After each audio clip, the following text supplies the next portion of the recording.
leo kinachotokea kwa watu wa chama changu Chadema wanasema no reform no election. Mnajua imetoka wapi? Kwenye ile 4R ya Mheshimiwa Rais ya 3. Wamesema wanataka reform.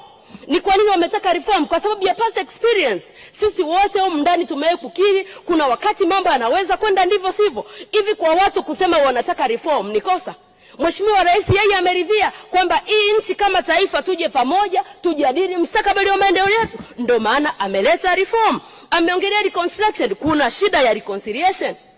Leo tunawaweka watu ndani kwa sababu ya kutaka reform. Tundu Lissu ni sahihi. Hii amani tulionao leo, amani ni tunda la haki.